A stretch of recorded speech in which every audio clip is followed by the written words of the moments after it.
Dans cette vidéo, nous allons voir les points essentiels du cours sur l'énergie en mécanique. Alors tout d'abord, nous avions vu l'énergie cinétique, qui est l'énergie de vitesse, qui est égale à 1,5 de la masse multipliée par la vitesse au carré. Je vous rappelle que votre vitesse est en mètres par seconde, votre masse à tension est en kilogrammes, et vous récupérez une énergie cinétique en joules. Ensuite, nous avions vu la notion de travail d'une force. Une force travaille d'un point A, point de départ, vers un point B, point d'arrivée. Donc, travail de cette force. Par définition, c'est le produit scalaire de la force par le vecteur déplacement. Mais d'une façon pratique, on n'utilise pas cette relation, on va la développer. D'une façon pratique, on utilise le fait que c'est la valeur de la force multipliée par le déplacement, la distance AB, multipliée par le cosinus de l'angle entre le vecteur F et le vecteur AB. Pour obtenir cet angle, eh bien, on fait bien attention à ce que l'origine du vecteur force, c'est-à-dire ce point, soit au niveau du point A. Donc vous avez par exemple le vecteur déplacement, le vecteur AB qui est ici, et vous avez l'angle que vous mettez dans le cosinus. Au niveau des unités, des newtons, c'est une force, un déplacement en mètres, pas d'unité. Faites quand même attention quand vous faites le cosinus d'un angle, si votre angle est en degrés, que votre calculatrice soit réglée en degrés. Et ensuite, le travail s'exprime en joules. Ensuite, nous avons vu la notion de force conservative. Une force conservative, donc je vais noter ça, FC, une force conservative, c'est une force dont le travail est indépendant du chemin suivi. Et la force conservative à connaître, c'est la force de pesanteur ou poids. Donc force de pesanteur ou poids, vecteur P. Et on avait démontré, une formule à connaître, que le travail du poids peut s'exprimer avec une relation particulière. Alors évidemment, pour le travail du poids, on peut très bien utiliser la relation générale, mais on peut aussi utiliser la relation, c'est la masse fois l'intensité de pesanteur multipliée par l'altitude du point de départ moins l'altitude du point d'arrivée, donc ZA moins ZB. Donc vous avez vos deux altitudes qui sont en mètres. G, c'est le 9,80 newton par kilogramme, ou bien quelquefois vous l'arrondissez à 9,8 voire 10. Et la masse, toujours en kilogrammes, et vous récupérez votre travail en joules. Donc pour le poids, vous avez le choix, soit vous prenez la formule générale, soit vous prenez la formule particulière qui a été démontrée en cours et que vous devez savoir redémontrer. Ensuite, une force qui n'est pas conservative, donc forcément une force qui n'est pas conservative, son travail dépend du chemin suivi, et vous devez savoir que la force de frottement, c'est une force non conservative. Ensuite, nous avons vu le quatrième point. Donc le quatrième point était que à toute force conservative correspond ce qu'on appelle une énergie potentielle. Et justement, à la force conservative, force de pesanteur ou poids, correspond une énergie potentielle de pesanteur. Et l'énergie potentielle de pesanteur, la relation M fois G fois Z.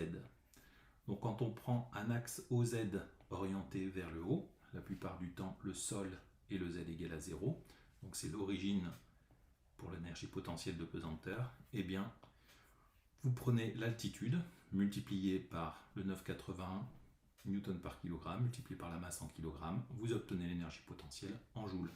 On dit souvent que l'énergie potentielle de pesanteur, c'est l'énergie de hauteur. Plus votre hauteur est grande, plus vous possédez d'énergie potentielle de pesanteur. Ensuite, nous avons vu que l'énergie mécanique, c'est l'énergie totale. Donc on additionne l'énergie cinétique et l'énergie potentielle. Alors la plupart du temps, dans nos exercices, ce sera l'énergie potentielle de pesanteur, puisque c'est celle avec laquelle nous allons travailler. Donc cette énergie totale est en joules également, puisque des joules égale des joules plus des joules. Ensuite, nous avons vu des théorèmes. Le premier théorème, c'est le théorème de l'énergie cinétique. Alors le théorème de l'énergie cinétique me dit que la variation delta d'énergie cinétique, c'est-à-dire l'énergie cinétique après, en B, moins l'énergie cinétique avant, en A, eh bien c'est égal au travail de toutes les forces, qu'elles soient conservatives ou non conservatives. Donc vous allez prendre le travail sur AB de la première force, plus le travail sur AB de la deuxième force, etc., etc. Donc vous prenez toutes les forces. Quand vous utilisez ce théorème, évidemment, vous pouvez trouver la valeur d'un travail, vous pouvez trouver la valeur d'une énergie cinétique, mais vous pouvez aussi trouver, par exemple, une vitesse, puisque les vitesses sont dans l'énergie cinétique, d'après la première relation. Vous pouvez très bien trouver, en ayant trouvé la valeur du travail, une valeur de force ou une distance, puisque les forces et les distances sont dans la formule du travail. Ensuite, la dernière relation, donc c'est la relation qui met en jeu l'énergie mécanique. Alors on ne parle pas forcément de théorème de l'énergie mécanique, mais on peut le dire. Théorème avec l'énergie mécanique, comme ça ce sera beaucoup plus général. Eh bien la variation d'énergie mécanique, elle, c'est égal au travail, mais attention, c'est le travail uniquement des forces qui sont non conservatives. Donc vous additionnez toutes les forces qui sont non conservatives pour aller de A à B. Donc d'une façon pratique, souvent la seule force non conservative avec laquelle on travaille, c'est les frottements. Donc souvent ce terme se réduit au travail de la force de frottement. Maintenant nous allons passer aux deux exercices résolus du livre. Alors le premier exercice, le saut à ski, le 23, page 282. Donc vous avez un sauteur à ski qui part d'une altitude de 107 mètres et il part sans vitesse initiale. Donc vous avez votre point A qui a une altitude de 107 mètres et une vitesse au point A, point de départ, qui est de 0 mètres par seconde. Et ensuite, donc on vous dit qu'on assimile le système skieur à un point matériel, on néglige l'action de l'air et des frottements, ce qui veut dire que les forces à prendre en compte sont la force de pesanteur ou poids et la réaction de la piste, qui est une réaction normale, la réaction de la piste sur le support. Donc vous avez le vecteur poids qui est perpendiculaire, dirigé vers le bas, et la réaction qui est comme ceci, perpendiculaire au support. Et quand on va arriver sur cette partie, la réaction va toujours rester perpendiculaire, mais elle va changer un petit peu de direction par rapport au point que je suis en train de représenter. Par exemple, ici, entre ces deux points, vous avez une direction qui est toujours perpendiculaire au vecteur de déplacement, qui est ici, mais vous avez une direction qui change un petit peu. Mais ce n'est pas gênant pour le calcul des travails des forces. On vous donne la masse, on vous donne le G, et il faut calculer le travail des forces. Donc la première force, comme on l'a dit, nous avons le travail de la réaction, étant donné que la réaction est perpendiculaire au déplacement, c'est nul. Et ensuite, nous avons le travail du poids. Alors attention, ici le poids, on veut aller du point A, donc le point de départ, jusqu'au point B, et c'est le point où vous allez vous envoler, c'est-à-dire quand vous avez une altitude de 66 mètres. Donc ici, tout n'est pas linéaire. Donc ce qu'on peut faire, c'est qu'on peut utiliser la formule particulière du poids. Le travail pour aller d'un point A à un point B est indépendant du chemin suivi.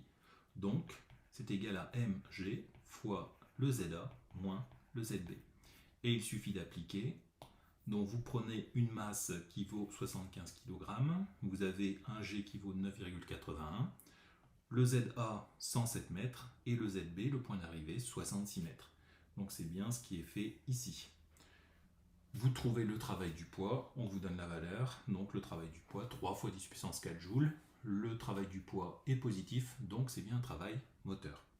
Alors ici, dans la correction, donc, qui est correcte évidemment, donc vous pouvez utiliser, donc ici par exemple, ils ont travaillé sur le produit scalaire, et ensuite ils ont utilisé une petite relation de Schall, en passant, donc pour aller de A vers B, donc le point où on s'envole, donc la trajectoire est comme ceci, eh bien, ils sont passés par le point H, donc ils ont d'abord calculé le travail pour aller de A à H, donc P et le vecteur déplacement sont colinéaires, donc on a un cos 0, avec l'origine au même endroit, et ensuite, pour aller de H vers B, donc P est comme ça, le vecteur déplacement est perpendiculaire, donc on a un travail qui est nul. Et on retrouve exactement la même chose, donc ça me permet de redémontrer d'une façon différente le mg ZA-ZB. Ensuite, nous voulons énoncer le théorème de l'énergie cinétique. Donc ça, c'est pas difficile. Vous l'avez ici. Alors pourquoi est-ce que j'ai uniquement le travail du poids? Eh bien tout simplement parce que c'est le travail de toutes les forces. Et la deuxième force, un travail qui est nul, le travail de la réaction. Et ensuite, on vous demande de calculer la vitesse du skieur en bas. Donc la vitesse du skieur quand il arrive à Z égale 66 mètres, c'est-à-dire le point B. Donc où va-t-on trouver cette vitesse? Eh bien dans l'énergie cinétique au point B. Donc quand vous appliquez le théorème, la variation d'énergie cinétique, c'est-à-dire l'énergie cinétique après, en B, moins l'énergie cinétique en A, avant, égale à la somme des travaux de toutes les forces, donc on a uniquement le travail pour aller de A à B du poids. Et ensuite, j'utilise le fait que ECB c'est 1,5 de M fois VB carré, et c'est le VB que je vais devoir trouver. ECA est nul, puisque la vitesse en A est nulle. La valeur du travail du poids, vous l'avez, le 3 fois 10 puissance 4 joules. Donc après, à vous de réarranger la formule pour isoler le VB. Et vous allez trouver un VB qui vaut 28 mètres par seconde. Le deuxième exercice résolu du livre, le 25, page 283. Alors ici nous avons un grêlon qui va bouger, donc vous avez un schéma qui est fait. Donc au départ, au point A, le point de départ, mon grêlon est à une altitude de 1500 mètres. Mon grêlon n'a pas de vitesse puisqu'il est sans vitesse initiale d'après l'énoncé. Alors faites attention, la masse du grêlon est de 13,0 g, c'est-à-dire que dans les formules, quand on va mettre des chiffres, c'est 13,3 fois 10 puissance moins 3 kg, puisque la masse s'exprime toujours en kg. Et on vous dit qu'il va atteindre le sol, donc il va partir de A et il va arriver au niveau du sol. Et le point B, ça va être un point juste avant d'arriver au niveau du sol, qu'on pourra assimiler au sol. Mais la vitesse en B, elle n'est pas nulle, puisqu'on n'est pas sur le sol, c'est juste avant d'être au niveau du sol. Et dans la réalité, on a une vitesse de 160 km/h quand il arrive au sol. Alors on vous demande quel type d'énergie est responsable des dégâts occasionnés sur le pare-brise. Et bien donc c'est l'énergie cinétique, puisque la vitesse au cours du mouvement, au cours de la chute va augmenter, donc l'énergie cinétique va augmenter. Faire une étude énergétique. Alors là c'est un petit peu flou. Alors ce qu'on peut dire, donc je pars du point A et mon grêlon va arriver au niveau du point B, c'est-à-dire juste avant le sol, donc c'est pratiquement le sol. Donc votre vitesse est nulle, votre altitude vaut 1500 mètres, et au point B, la vitesse, donc elle est à son maximum, donc elle n'est pas nulle, elle vaut une certaine valeur que l'on déterminera après, et l'altitude, on peut l'assimiler à 0 mètre. Donc on peut dire que au départ, on a une énergie cinétique qui est nulle, étant donné que la vitesse est nulle, et cette énergie cinétique, elle va augmenter. Donc l'énergie cinétique augmente au cours de la chute. L'énergie potentielle de pesanteur, elle va diminuer étant donné que l'altitude diminue au fur et à mesure. Donc l'énergie potentielle de pesanteur est maximale au point A et elle est à son minimum au point B. Donc en fait on a un transfert d'énergie. Donc l'énergie potentielle de pesanteur, eh bien on va la retrouver sous forme d'énergie cinétique au fur et à mesure que la chute se fait. Alors il y a un autre argument à donner. Eh bien on me dit que tout ça, ça se fait en négligeant l'action de l'air. Alors vous savez que les frottements de l'air, c'est une force non conservative. Et c'est ça qui fait que l'énergie mécanique se dissipe, l'énergie mécanique diminue. Donc ici, je sais que la variation d'énergie mécanique, eh bien, elle va être nulle, c'est-à-dire que l'énergie mécanique va être constante. Donc en gros, à chaque fois que les transferts vont se faire intégralement sans perte, l'énergie potentielle de pesanteur va se transformer intégralement en énergie cinétique. Alors évidemment, c'est un cas idéal, puisqu'on a toujours des frottements. Mais par rapport à l'exercice, donc c'est comme ça qu'on va le résoudre, par rapport à ce qu'il nous donne. Alors maintenant, on arrive sur la question suivante, calculer l'énergie mécanique au point A. Donc là, on va tout simplement utiliser le fait que l'énergie mécanique, c'est l'énergie cinétique au point A, plus l'énergie potentielle de pesanteur au point A.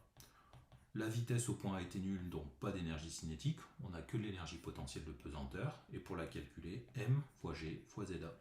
Et il suffit de mettre les chiffres, donc le ZA 1500 mètres, le 9, 9,81, et le M, attention, 13 fois 10 puissance moins 3. Et vous allez trouver une énergie mécanique en joules. Et vous allez trouver le chiffre 1,91 fois 10 puissance 2 joules, c'est-à-dire 191 joules. Ensuite, on vous demande quelle est la vitesse quand le grêlon arrive au sol dans ces conditions. Alors, quelle est la vitesse? Donc, si on vous demande la vitesse, elle se cache dans l'énergie cinétique. Donc, on pourrait dire que c'est l'énergie, on va calculer l'énergie cinétique quand elle arrive au sol, l'énergie cinétique au point B, et ensuite on calcule la vitesse au point B, puisque l'énergie cinétique c'est 1,5 de m fois Vb carré. Alors, on peut utiliser ça, ou bien on peut utiliser, alors cette énergie cinétique, il faut la calculer. Donc, pour la calculer, on peut utiliser, étant donné que l'énergie mécanique se conserve, Em en B, c'est pareil que la valeur de m en A. Donc Em en B, on connaît sa valeur. C'est le 1,91 fois 10 puissance 2 joules qui a été calculé avant. Et ensuite, ce Em en B que l'on connaît, on va dire qu'au point B, donc au point B, j'ai de l'énergie cinétique. Donc c'est ça qui m'intéresse. Et l'énergie potentielle de pesanteur au point B, elle est nulle. Donc étant donné que j'ai la valeur de MB, j'ai ECB. Et quand j'aurai la valeur de ECB, eh bien j'écris que ECB égale à 1,5 de m Vb carré et j'en déduis la valeur de Vb. Donc c'est ce qui a été fait ici pour trouver une valeur de 172 mètres par seconde et on remultiplie ça par 3,6 pour mettre ça en km/h. Et ensuite, question D, peut-on retenir ce modèle? Eh bien non, puisque avec notre modèle, on a une vitesse de 618 km/h. Et dans la réalité, on a une vitesse de 160 km/h, donc beaucoup moins. Donc conclusion, le modèle ne convient pas. En fait, il ne fallait pas négliger l'action de l'air, les forces de frottement. Il ne fallait pas négliger les forces non conservatives, parce que c'est elles qui font diminuer l'énergie mécanique. Donc ensuite, quand on vous demande de déterminer le travail de la force de frottement, et bien là, vous pouvez utiliser donc le travail de la force de frottement, vous pouvez utiliser le théorème qui met en jeu l'énergie mécanique. La variation de l'énergie mécanique, eh bien, elle est égale au travail de cette force de frottement. Et ici, le travail, donc c'est ça qu'on veut trouver. Donc la variation d'énergie mécanique, eh bien, pour la calculer, c'est l'énergie mécanique au point B moins l'énergie mécanique au point A. Alors l'énergie mécanique au point A, on l'avait déjà calculé, il n'y a pas de problème.